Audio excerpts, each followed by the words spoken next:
नमस्कार, आप देख रहे हैं के टीवी भारत और आज हम बात कर रहे हैं केरला के सबसे दिलचस्प और अनोखे विधानसभा क्षेत्र की, कासरगोड की, जहां इस बार चुनाव सिर्फ सत्ता का नहीं बल्कि पहचान, विकास और अस्तित्व का सवाल बन गया है।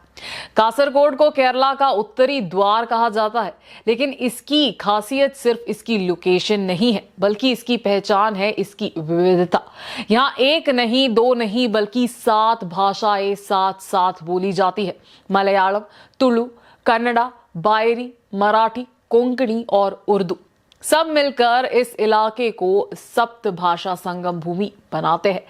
यानी ये सिर्फ एक विधानसभा सीट नहीं बल्कि अलग अलग संस्कृतियों और भाषाओं का संगम है।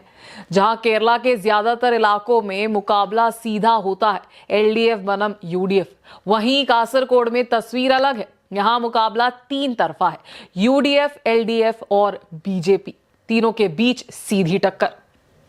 अगर इतिहास देखें तो 1957 से यहां एक खास पार्टी का दबदबा रहा है, इंडियन यूनियन मुस्लिम लीग। पिछले कई सालों से इस सीट पर उनका मजबूत पकड़ बना हुआ है और 2011 से एक ही चेहरा लगातार यहां का प्रतिनिधित्व करता आ रहा है। उनकी ताकत क्या है?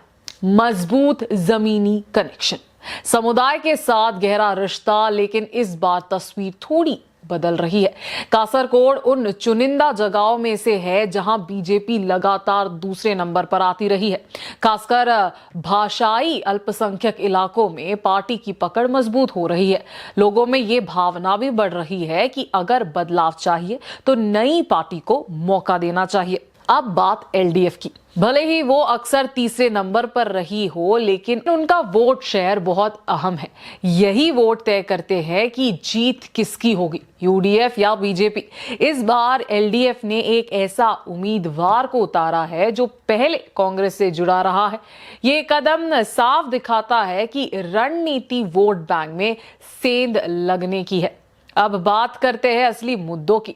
सबसे बड़ा मुद्दा स्वास्थ्य व्यवस्था।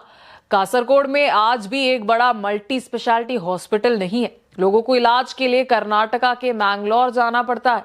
कोविड के समय जब बॉर्डर बंद हुए तब ये समस्या और भी गंभीर बन गई।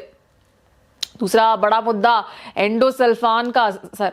कई पंचायतों में आज भी लोग इसके दुष्प्रभाव झेल रहे हैं। परिवार बेहतर इलाज और पुनर्वास की मांग कर रहे हैं।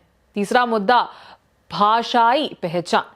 यहाँ कन्नड़ा बोलने वाले लोगों की बड़ी संख्या है, लेकिन सरकारी कामकाज और पढ़ाई ज्यादातर मलयालम में होती है। लोगों की मांग है कि सरकारी डॉक्यूमेंट, स्कूल की किताबें उनकी भाषा में भी उपलब्ध हो। चौथा मुद्दा शिक्षा और रोजगार। यहाँ अच्छी शिक्षा सुविधाएं की कमी के कारण बच्चों को कर्नाटका जाना पड़ता है और फिर जब वे वापस आते हैं तो भाषा और सिस्टम के बीच ताल में बैठना मुश्किल हो जाता है।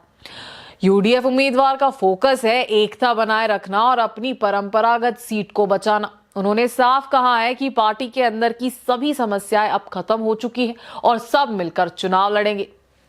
बीजेपी उम्मीदवार का फोकस है बदलाव और विकास। उनका आरोप है कि पिछले कई दशकों में इस इलाके को नजरअंदाज किया गया है। उनका कहना है अगर मौका मिला तो 5 साल में कासरगोड को विकसित किया जा सकता है। एलडीएफ की रणनीति है नए चेहरे और स्थानीय लोकप्रियता के जरिए वोटों में बंटवारा करना। ग्राउंड पर लोगों की सोच साफ है। हमारे यहाँ अस्पताल नहीं है, बच्चों को बाहर पढ़ने जाना पड़ता है, हमारी भाषा को भी महत्व मिलना चाहिए। लोगों में सवाल ये भी है कि इतने सालों के बाद भी बुनियादी सुविधाएं क्यों नहीं मिल पाई। इस बार चुनाव सिर्फ जाति या पहचान पर नहीं है। अब बात हो रही है अस्पताल, शिक्षा, रोजगार और बुनियादी सुविधाओं की। यानी पहचान से हटकर अब फोकस जीवन स्तर सुधारने पर आ गया है। कासरगोड में वोट देना सिर्फ एक राजनीतिक फैसला नहीं है, ये एक संदेश है अपनी पहचान, अपनी भाषा और अपने हक के लिए। अब देखना दिलचस्प होगा कि इस बार जनता किसे चुनती है, पुरानी मजबूती, नए विकल्प या रणनीतिक बदलाव। फिलहाल के लिए इतना ही। आप देखते रहिए के टीवी भारत। मैं हूं वर्षा वेणुगोपाल। धन्यवाद।